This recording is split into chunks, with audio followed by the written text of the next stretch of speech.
am back with a movie review. We're watching Coraline, and I'm here with Chris again, the 3D experts. What's up, everybody? And we're gonna watch Coraline remastered. Technically, Apparently, allegedly, I'm suspicious. Remastered. Yeah, I don't think we're gonna see much of a difference. No. We're seeing it on a 2K screen. Yeah. So, meh. All right. Let's see. Chris and I decided to go to the Universal Cinema, and this is technically an AMC? It is an AMC. It is an AMC. Very much an AMC.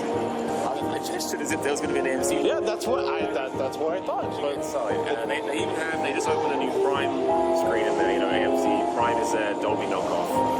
Really? It's the exact same thing as Dolby. Is it 4K screen? It's 4K, but it only has one projector rather than two. I believe that's the difference. But it's still has vibrating seats. Oh, cool.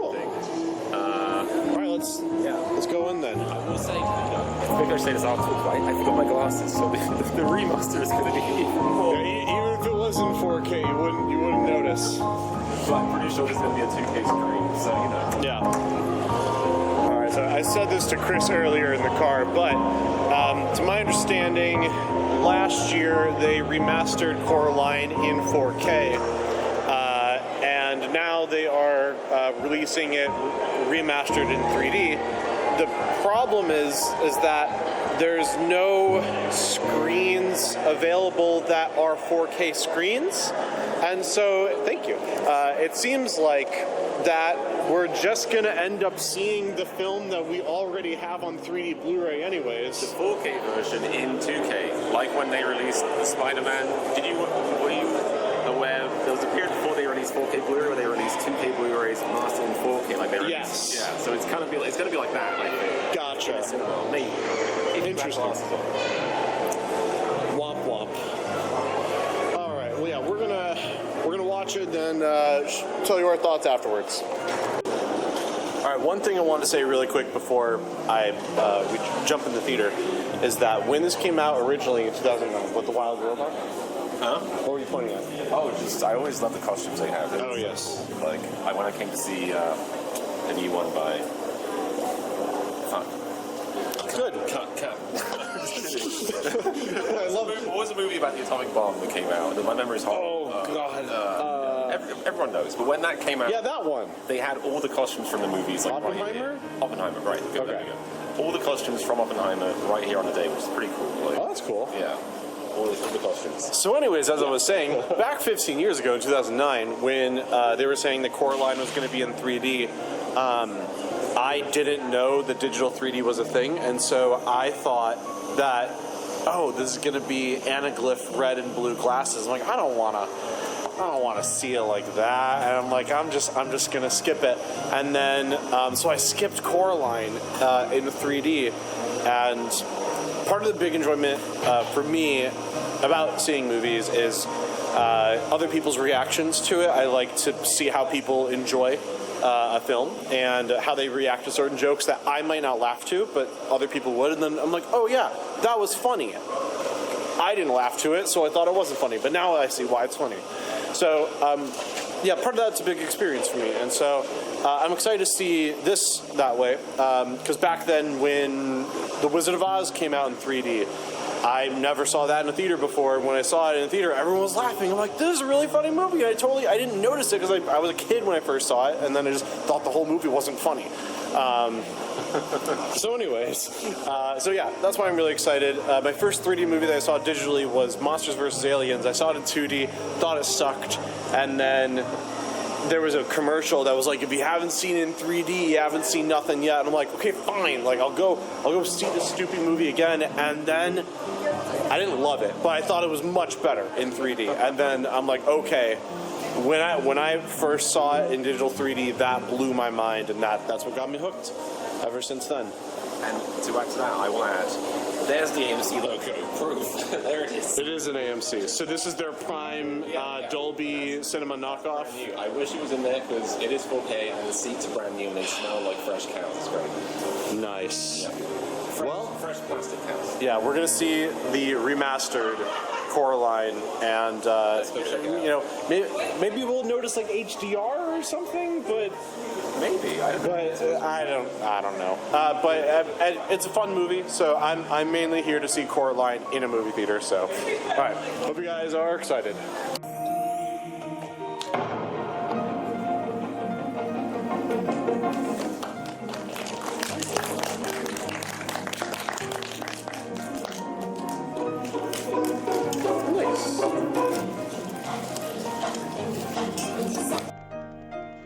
All right, Chris, what did you think? Wow, was it? I can confirm it was Coraline in 3D. Yeah, I was really nervous about that part. Yeah, I mean, like you said, we were watching it on a 2K screen, so... but I do think, judging by their really cool documentary afterwards about how they remade, the Coraline puppets for, like, promo or something. And that's not in 3D. No, it isn't. But it had some footage of the movie that I think was the original master, like not remastered, and that made it more clear. Like I do think there was color palette difference. Definitely, there was actually one scene where it was. I think the first time they got out to the old ladies in the basement, and the basement apartment, and one of their like mouths that lipstick was so vibrant over contrasty that's when I was like, did they put this through Topaz standard software? Because Topaz does that with Reds. Like that was an issue for me when I was remastering a lot of stuff. Was it kind of like messes up Reds a lot, which is like hard if you are trying to overlay it with the regular 2D first.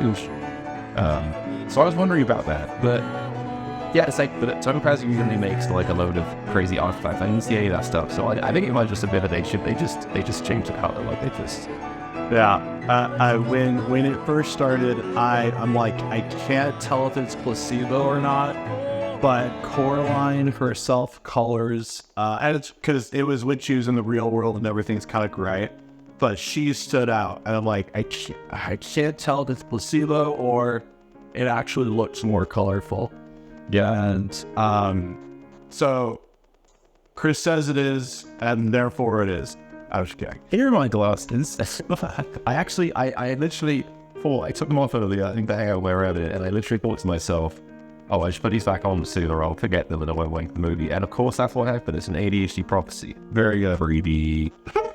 Yeah, so this might have helped with the review, but at the same time, I said all that about it, and I don't, but quality-wise, did you see like a mind-blowing difference? I'm convinced we watched a 1080p movie. Yeah. Well, from the 4K master, but yeah, I mean, I'm pretty sure the projectors, even though works the AS Universal, which does have very nice screens, as laser projectors for every screen, like a lot of ASCs do now. Yeah. So it has nice projectors, but I'm pretty sure they are 2K, like they're 1080p basically. So yeah. There were, I did notice more discrepancies between the left and right eye images on certain shots with reflections bouncing off of Coraline's hair. And that's because the movie was actually shot with 3D. And that is to be expected, and I think that's a good thing. There was one part where I noticed, I'm pretty convinced this is because they remastered it. Aliasing was better. Is that the right word? Yeah, well, I don't know what the official term is, because aliasing is like what you have in games, right? Or I would say aliasing, but like it's that jaggedy stuff you'd see in games. I guess people say staircasing sometimes for like video. But, you guys get it's like little jaggies. And I noticed some of the jaggies this time, which I guess are just part of the original master. But you think there was a scene?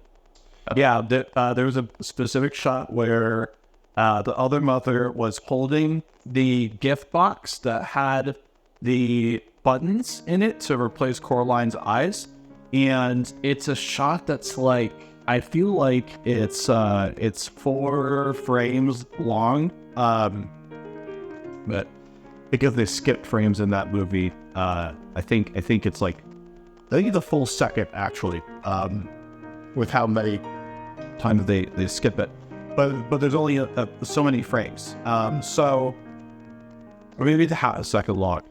In any case, I noticed on the 1080p version, every time I watched it, there was aliasing going on. But this time that I watched it, it did not do that. And I'm not educated enough to know whether this was the case or not, but if they remastered it into 4K and brought it down to 1080p, perhaps that is what got rid of it. Yeah, it was for only one shot. No, the only shot I noticed, and I'm not even sure it's a full second. So go see the movie for, you know what? That's why you just spent $24. Because guys, I didn't realize this, but if you're an AMC A-list member like I am, Fathom the Lettuce, which is that, I guess, you know, they do like rescreens of certain stuff. They run the Coraline thing. Not included in the AMC A-list pass, so I spent a cool $22 to see a movie I already owned, but it was worth it. It was fun. It was like, yes, cool. Well, I really enjoyed the audience reaction. I recorded some of the audience reacting to the very end, and there was a lot of clapping and whatnot because, you know, because everyone that went obviously was like full boner for Coraline. So, you know, which is because I'm sure when the original came out, no one was that much of a fan of the book. Or, well, I think everyone that saw it today, yeah, was a huge fan. Oh, yeah. I mean, I feel like it's kind of like a mini cult classic now. Yeah, definitely. Yeah. It's going to be its own Nightmare Before Christmas. Yeah. Although, like, I like Coraline, but it's never grouping that much. Like, I don't know. It doesn't. I feel like movies that are that creepy often have a satisfying ending. I don't know, like the ending's not that satisfying. And I like that it's not satisfying. I'm of the group that's like all about it. I love it. Nightmare Before Christmas. I even think Nightmare Before Christmas isn't even super satisfying. I don't love that movie either. I'm gonna upset people because I don't. So yeah, the first time I saw it, I'm like, what the fuck is everyone going on about? But I, you know, the beautiful thing that I think about art is not that it's perfect, but it's just slightly off. And it's the I find that charming. And so, anyways, that's why I think Nightmare is cool and Coraline is cool. We're not talking about 3D at all. So going into this, Chris and I believe you shared the same opinion that we didn't have much to say about the difference between the movie that we saw before and this one because we were watching a 1080p movie. But anyways, that's all we had to say basically about this remaster, I think. Yeah, I mean, I think I'd never seen Coraline in the cinema. It sounds like you did see it in 3D. Did you see it in 3D? I did not see it in 3D when it first came out. And so this is my first time seeing it in 3D with an audience. Yeah, and there is something upset to seeing, you know, a 3D movie, although, you know, because again, like I said, AMC, like it was a Universal, pretty good-sized screen, one of the good-sized screens. Yeah, I'm glad that they didn't throw us in a small theater. No, because they do have quite a few of those. Honestly, those, like, they all have laser projection, so, like, if you're close enough, it doesn't make too much difference, but it was, you know, nice big screen, good sound. So it is interesting to see a 3D movie that you only see on Blu-ray. I only had a 65-inch TV, the 3D anyway. Yeah, and my projector is only 120 inches, so we're practically apart. So, yeah. But, you know, I think my opinion on the 3D Coraline is pretty much the same, but yeah, let's talk about the 3D of just Coraline as a movie, because that's what. Because for those of you who don't know, when they said remaster the 3D, they didn't. The 3D is exactly the same. Yeah, they didn't. When you shoot a movie in 3D, it's impossible to change it unless you're converting it later. Yeah, and you're not doing that. So the 3D is exactly the same. And that's the footage you guys are seeing right now. Hopefully I'll edit it later. This will not be finished. This will not be finished by the time Coraline is out of the theaters, by the way. So this is more of a go buy it on 3D Blu-ray video. Oh yeah, too bad you missed it. Or I guess it doesn't make much difference. The 3D Blu-ray is basically the same experience. Yeah, so just for the history books, because this won't be out by the time you go see it. There are no trailers for this movie. Right. So at 7:30, that's the time it starts. And so, and the same thing happened to me when I saw Pixar's Turning Red for the first time. There were no trailers, it just started. And when I saw it, the 3D was broken when it started. And that was the only showtime that day that they were showing it. And I'm like, God damn it. But when we took Chris, there were trailers. Yeah, cool. Yeah, well, that's good for me because I didn't miss anything. Whereas we missed the first 7 minutes of Coraline. We walked in, I'm like, oh, it's playing. It's only like I heard the thunder, and I'm like, no, I knew exactly I have full movie memorized, so I knew exactly where it was. I'm like, why? Why did it fast forward? But these days, generally, if you walk into a movie 7 minutes after the start, you're going to be there for at least 20 minutes, maybe half an hour, maybe it's like longer. Oh, that's placebo. Or not placebo, but I used to work at a movie theater, and a buddy at a rabbit room. A rabbit. Yeah, there's a difference. There's a difference. Oh, okay. Well, now we have to show the audience a buddy in 3D. We do. Well, I could pick him up if he wants. Yes. So, Mary, come here. Oh, he tried to escape. Buddy in 3D. Hello. What? You fine? Hope you good. You like saying on the couch, but anyway, so yeah. Oh yeah, we're just ranting about this thing at the start, but Okay, yeah. it could have been worse. It was The 3D in Coraline, from what I remember, I try and eat your socks. that's fine. I eat my socks too. The opening scene in Coraline is probably one of the coolest parts of the entire movie. It's when she's like making the puppet, the doll Coraline, right. and the best 3D is there because the needle comes like straight out, and then it goes like that, and then another one comes in and picks it up, and there's no 3D stronger in the entire movie than that. And there are some pop-outs, but not as much stats right in your face.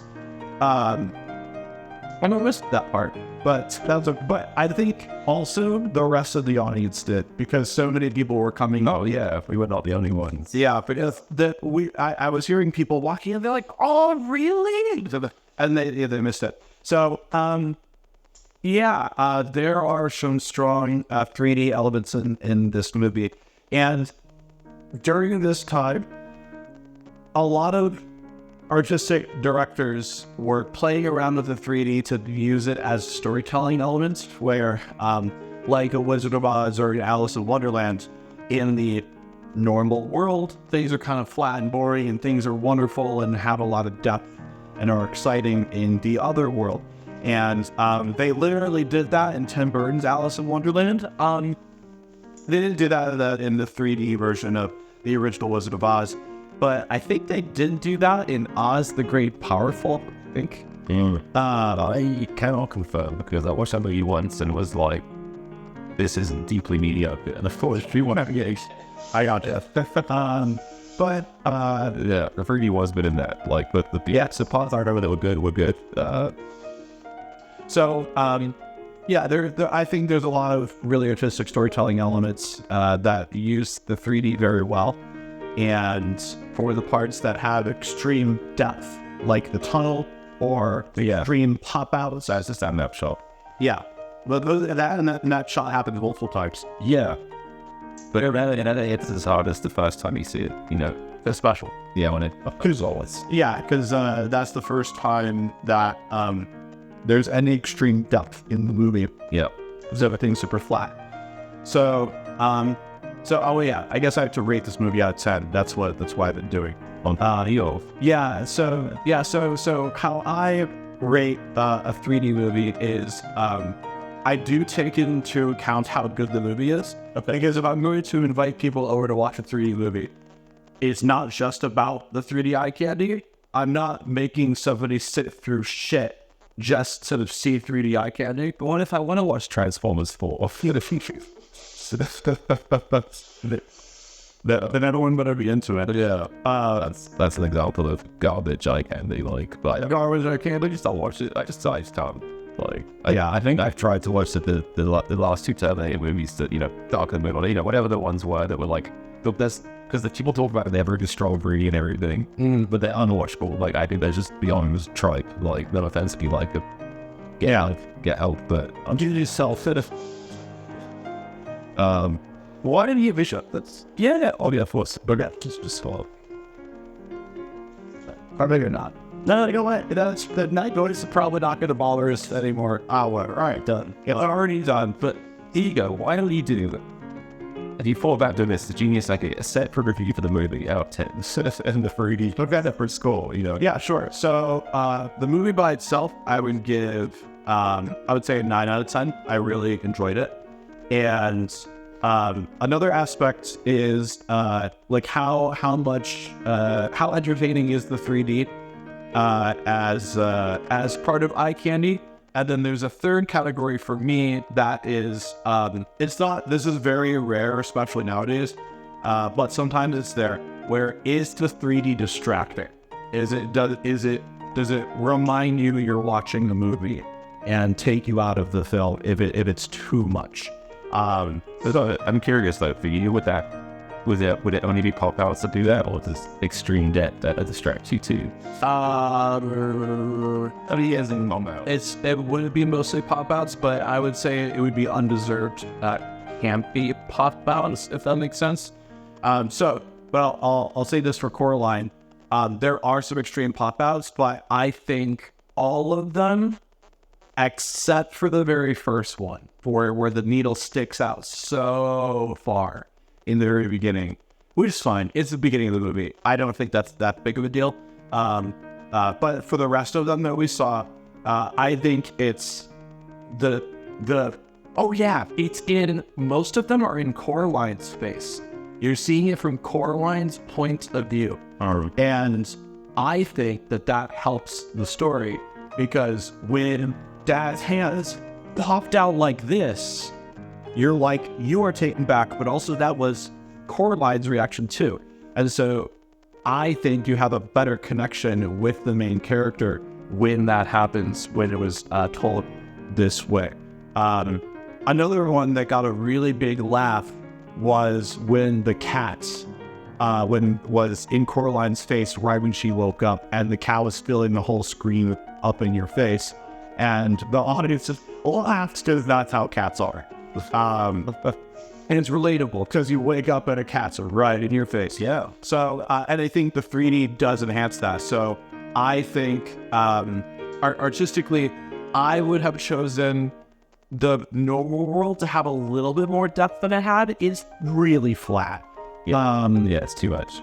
I think it's a little too much. In fact, I think it's actually so flat, it's a little distracting. I agree in the original, because I thought you were, because when we discussed this outside the cinema, you sort of implied, like, you talked about the artistic element of it, and I get that, but it's too much for me. Like, that was the flatness moment for, I was one of those, like, wait, what the?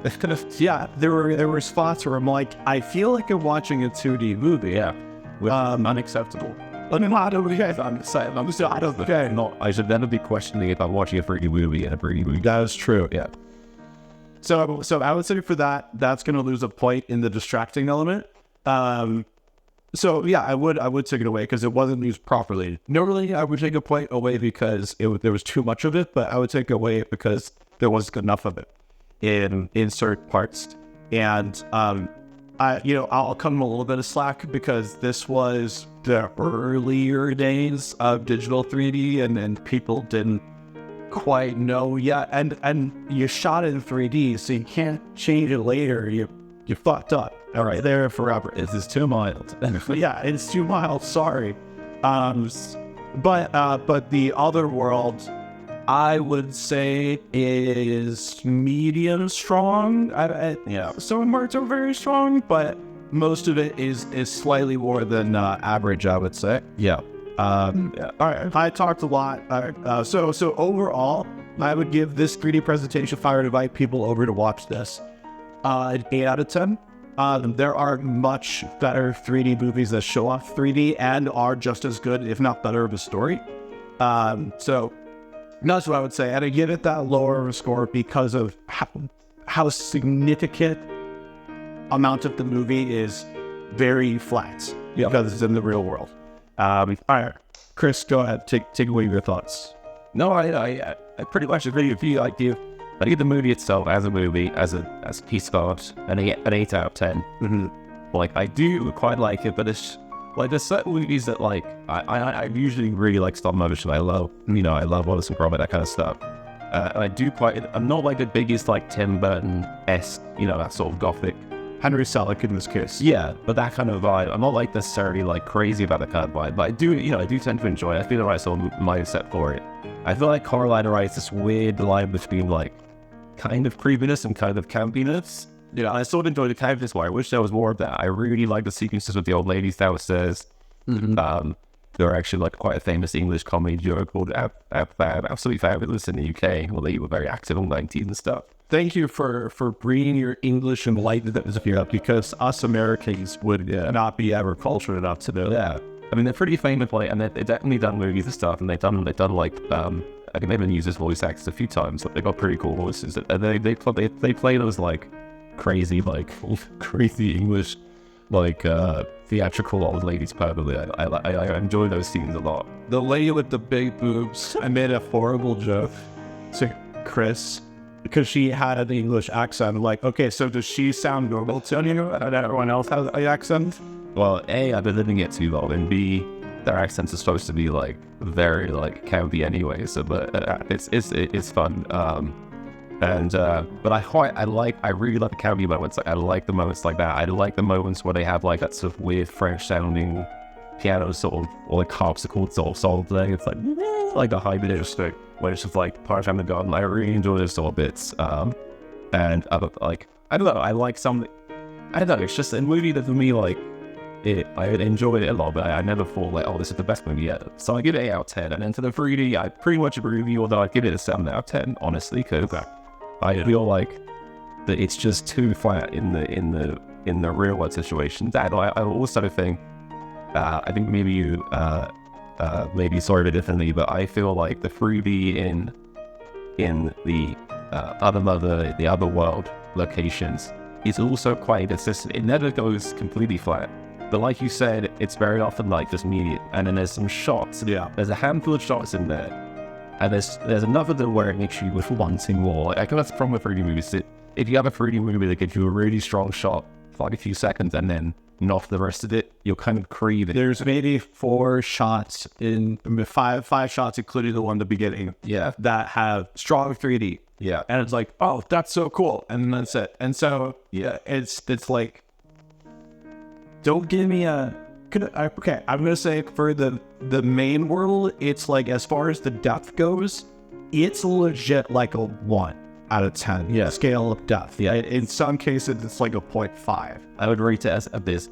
And then the other world is like a 5 depth, sometimes a 6.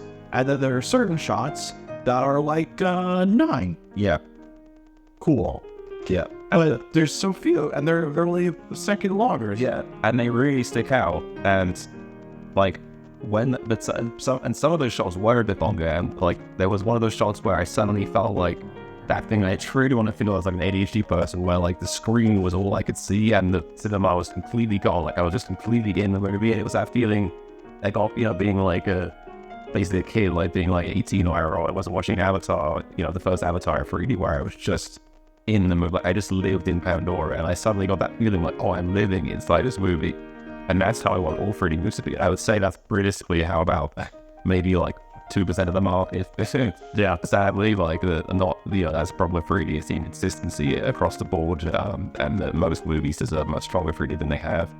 That's why I really like the recent Deadpool movie. The first half of that, especially, had excellent 3D, and you're completely in that movie. And that's why I rate Coraline's 3D a 7, because there's some really cool shots that remind you ultimately the rest of the shot is just a flat. And needs to be, because it's native 3D, and as we all know, native 3D can be just as weak as inverted or vice versa. But all they have to do is, but we don't all know that. There will be a lot of new viewers that have never very new to this. So that other people don't know that. But you want to just very shortly explain that, because that might be a new thing to a lot of people. People who around 3D know this, but yeah, for the newcomers, you could explain this. Well, some people assume that native 3D is always going to be stronger or always going to be more accurate, but you can have inaccuracies in native 3D, you can also, and then you set in depth in native 3D. I believe Tron Legacy is native, and it's supposed, considered like one of the flattest native movies of all time. Oh, in the real world in Tron, it's literally 2-dimensional. Yeah.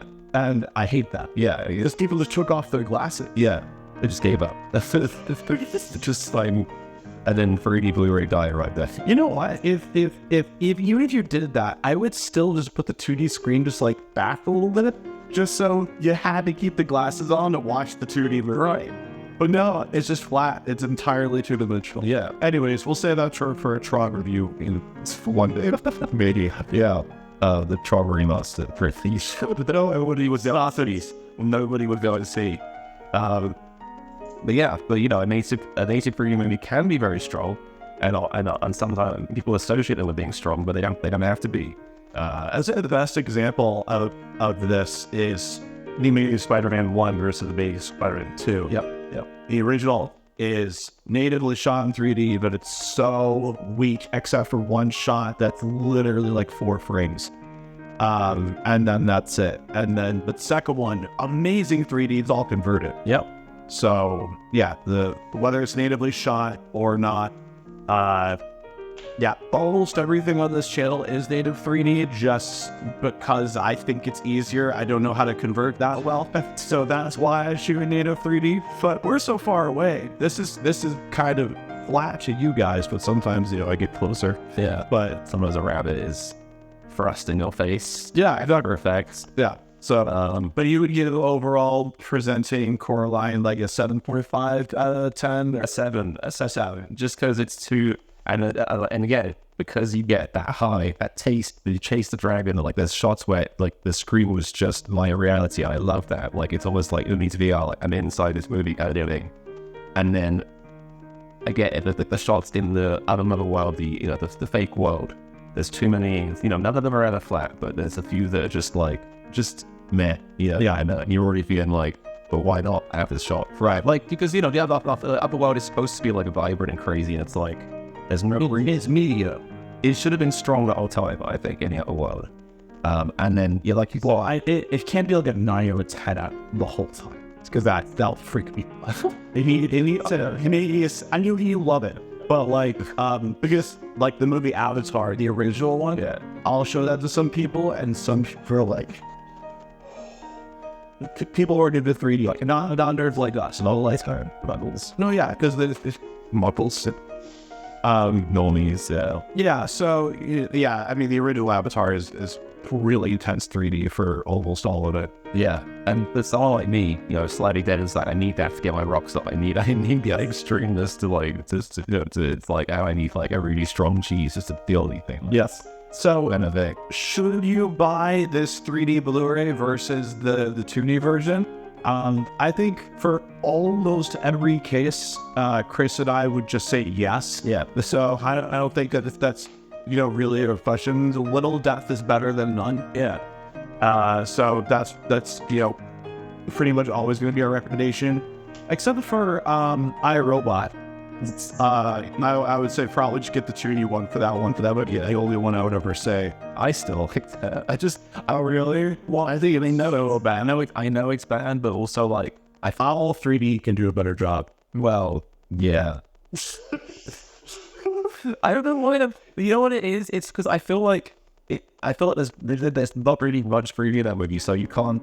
You know, I hate that. I hate conversion errors. You know what I mean? Yeah, we can save that for another one. But anyways, yeah, you should always buy the 3D Blu-ray. And again, you can get 3D. The easiest way to get 3D in your home is to go to Best Buy, get a 3D projector. They're relatively cheap compared to 3D TVs, and you get a warranty there. Otherwise, you know, there's other channels that'll tell you how to get 3D in your home, like Josh in Real Life 3D or Variety Films talked about cameras and whatnot. So go subscribe to them, and if Chris decides to make another YouTube channel, then I'll link it one day.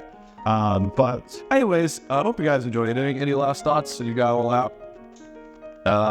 Well, Bryce here thinks that maybe there's Coraline 2 coming. So yeah, in the documentary they were like, we gotta make more, and allegedly it's just for promos, but like,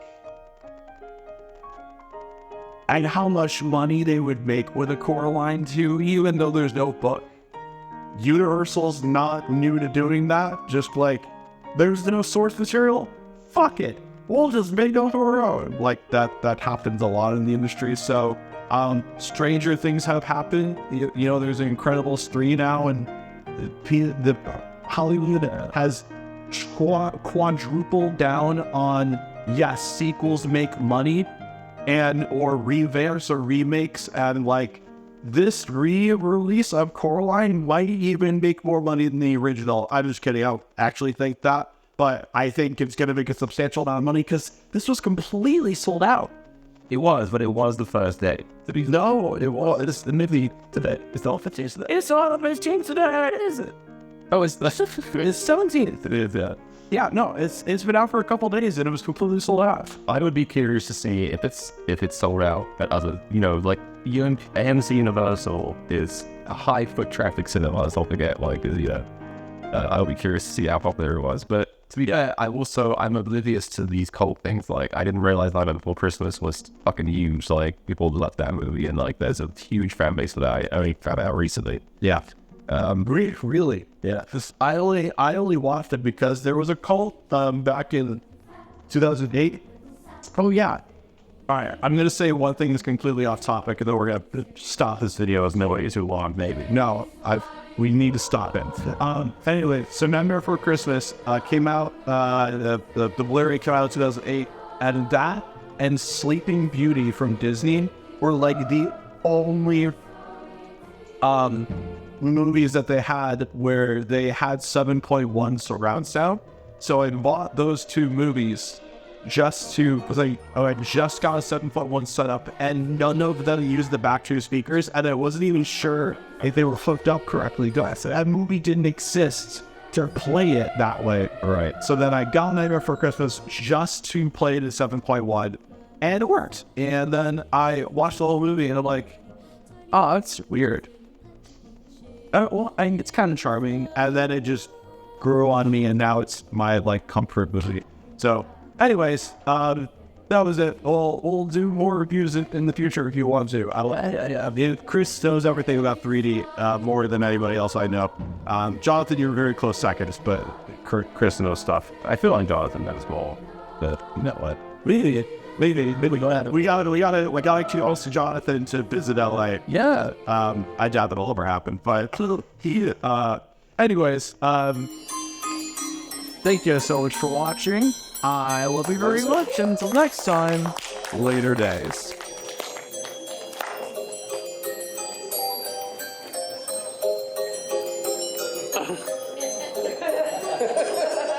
I don't know what that's supposed to mean.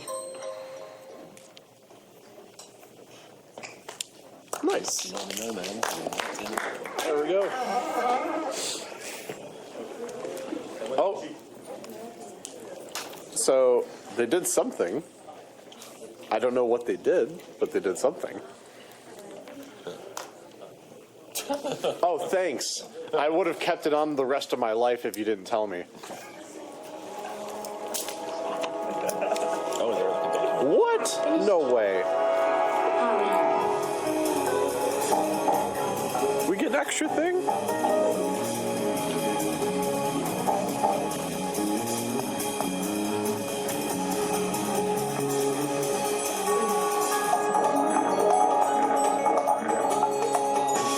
Well, good thing we stayed. It's been 15 years since Coraline was released, and here we are with a combination of the crew who worked on the original puppets, and some of whom are working on Coraline puppets for the first time, bringing her build into the modern age.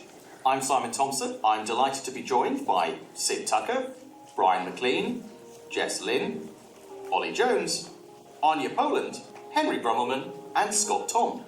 Thank you for offering your time between building Wildwood puppets to talk about the film and the puppet that started it all. It's Coraline.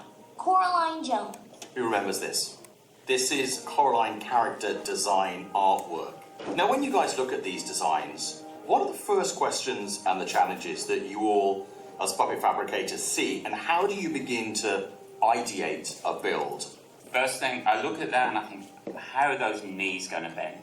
That's the first thing I see on her. How are we going to fit a joint in there that's going to actually operate and not collapse, be strong enough? Try and break down the visual elements and try and start imagining how they're going to move. And are we going to have to compensate for them? Are we going to have special builds for them? Yeah, there's a lot of questions there. There's a lot of panic sometimes. A lot of panic. Like you look at the knees, I look at those eyeballs and think they're huge. How are they going to fit inside the head? So I think each of us sort of look at it from our own vantage point and figure out how the heck are we going to do this? Once we start working with sculpts, maquette, and then on top of that, once animation understands performance prompts, so looking at storyboards and knowing how it's going to behave, like all of that plays into the final product.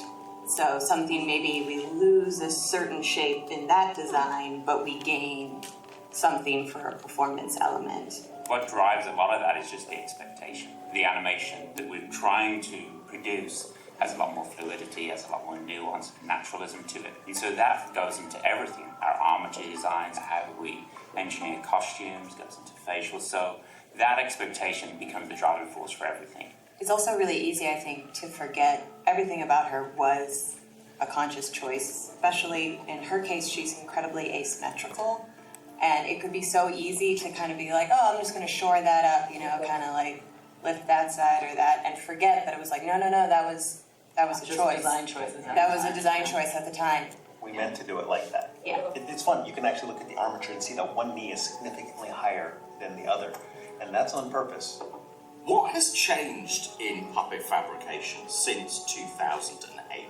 So one of the benefits that we all can have access on this digital model now is that we can make costume dummies, so they can start the costume much earlier in the process, but it also lets us make digital molds while everybody else is making like the armature or the costume. And the fact that this is printed makes you able to print more molds at the same time. Yeah, it was definitely more sequential. When we say that this was our original Coraline, that meant one sculptor had made one clay thing, and that was it. So we had to give this delicate little thing to a mold maker and say, don't mess this up. This is it. Yeah, and it was a lot harder to reiterate on, like, if you wanted to change anything on the body sculpt, from how do you compare like the revisions to the original as well, which in 3D now we can just overlay that. We're making copies on top of copies each time, and it's a challenge to lose fidelity as we are learning, as we're trying to recreate Coraline now, 15 years later, trying to capture what we did the first time. Coraline was like his first film, so a lot of the structure for that film was built for that movie. We have a lot of versions of Coraline that we have to sift through to try to figure out what is our original, because we made Coralines for different purposes. And so it was a bit of an archaeological dig to try to figure out how to build Coraline again, because our original things have broken down over time. Yeah, I mean, there's bits and pieces of costume, not everything, but there's something to go off of. There's armature bits left, there's some eye-rig bits left, there's, some boxes of stuff. And basically what we have in archives is whatever was left over from production. Yeah, it was really fascinating. We were able to go to archives, and our archivists had pulled a lot of the original materials, and we learned some really fascinating facts, like that none of her seams on this raincoat were actually sewn. They were all glued. And I was able to really study these and sort of see what's on the inside, and all the foam on the inside has crumbled. But I was able to use this to take a pattern off a bit. Because we needed to make everything match with previous Coralines, we had to make some very specific choices. And that made us come to terms with choices we made 15 years ago. So we spent a lot of time starting to make sure that all of our rebuilds will match our old pieces, because we want to use our library of faces. Yeah, the replacement faces were a big part of Coraline's design expectation, or performance expectation, I should say. I have here some Coraline faces, so they would come out in this white plastic. They then needed to be primer gray and then sanded, smooth, and then they were painted with the lacquer. And we tried to figure out how we were going to paint Coraline's teeth. So we created a mouth bag. So you paint the teeth separately, and then you'd stick it in behind, and they would register and snap into place. I'm from Pontiac, Michigan. So we quickly found that the faces will gradually start to wear out the plastic registration part on the head. So as you put faces on and off over and over again, eventually this part wears down. And we were kind of boxed in a corner, because normally we would just say, well, take off the hair cap, put on a new core, but we couldn't. Yeah, I think there was always this back and forth with our teams. Even just the tiniest little gap, like around the eyes, will be magnified. It can sometimes just be because one little piece of hair got wedge between the face and the registration of the head. We really wanted to maybe push stop motion hair. I think the scene, particularly when she's looking under the bed and you see all the individual strands fall down, it was interesting to see animators kind of request more and more, because it was pretty cool to just see how much life it brought to the performance rather than just having a single strand. Come on, blue hair, my swampers, and raincoat. Were you around when with the conversation became blue hair? What I recall, and you can kind of see it on this sample right here, she reads more black, right? Yeah. The artist put in blue highlights. And Like then, midnight blue. yeah, and then something about that was like, oh, maybe she has blue hair. And then if you look in the film, there's a photograph of the family unit, and she has brown hair, supposed to represent where Coraline is in her relationship with her family. She's kind of, because it's like she wants the more colorful gloves, where her mom's kind of like, no, we're doing the uniform. Put them back. But Mom, the whole school's gonna wear boring gray clothes. No one will have these. It's iconic now. Yeah. It is Yeah. hugely iconic. You can just see that colour or that profile and you instantly know it's Coraline. Huh. When you were remaking these puppets 15 years later, what challenges did you expect and what did you not see coming? We went through the archives and we had a look at what was there, and there seemed to have been like lots of different versions of this raincoat fabric. It's a wet look spandex, and they were maybe more popular in the early 2000s than they are now. So we were having a real hard time trying to find something similar, so we actually had to recreate it. As far as I know, which we learned from Deb Cook, our costume designer, there was actually a coating on top of this as well, so in the movie it's a lot shinier than what you see here. The bottom of the jacket needs to deform, so all these wires need to be built in. It's actually got to move like real fabric. And on the original Coraline, those were actually quite stiff, so I've gone with more a standard wire that the animators prefer on new movies. But I was referring back to the original Coraline, so I didn't want to change it too much. The wire actually kind of gives her that bell shape at the bottom of the jacket, so I didn't want to remove that because I felt like that was part of her character. It was a pain in the butt to have to super glue an eyeball, and now our current builds of current puppets are a lot more user-friendly. I've heard a lot of questions where, we utilize VFX and CG now to help comp in elements, and there's kind of like, well, but what about the handmade? Are you worried that's going to go away? And I can say that it just means more puppets, more units, more things, so we can just continue to add. This idea of the computer coming into stop motion was a real fear, and I think and it was truthful, because a lot of people in stop motion had just gotten kind of burned by everything that they were used to was now being done in the computer. I brought a friend. It's great to see just how there's been this real acceptance of trying to use technology in a really artful way, and you don't have to lose the handmade quality. It's not like our movies, how long it takes us is getting any shorter. If anything, it's like, well, we've saved time there, so let's get more ambitious here. It's like we've never done it to be like, hey, save some weeks. Efficiency is quickly absorbed more. That's exactly what this digital process now as well. It's not like it got much shorter. No, we're doing 16 revisions on a body instead of 4. Exactly. What it used to be. It's there to give animators better control and there to give more creative input from the directors. That's why this stuff is important. That means that you can get a higher quality product out because it's more considered. Because we have a whole new generation of Coraline fans, what have these new puppet builds done to improve puppet performance and durability? Because she's our most popular character, she wants to be used everywhere. So right now we're limited to just posing for still photos and things, and even that is wear and tear on the puppets and breaks them down. So having new silicone, new parts just means that now we can just have a new generation of puppets to use for whatever studio needs we want. And there's just more variety of what you can do with her and how we can show her to people. It's so thrilling to have something this special, and the fact that we're making new ones that can kind of broaden that experience for people. We're really lucky that we've got this opportunity to both work with Coraline again and to just further her interaction with her audience.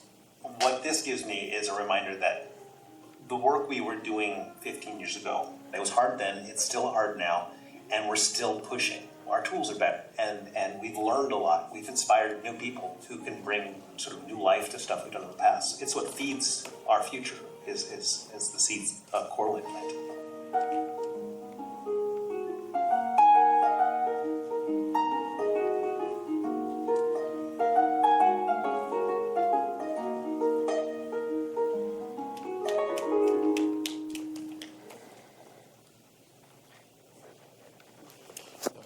Nice. Oh man. This is the most full I've seen a theater at the end of the movie. What do you guys think? Good? Would you buy it in 3D to watch at home? I have it in 3D. You have it in 3D? You have Like the original. do you have the 3D Blu-ray or the one with the red, the purple and green glasses? I have sorry, I have like the DVD one, not the Blu-ray.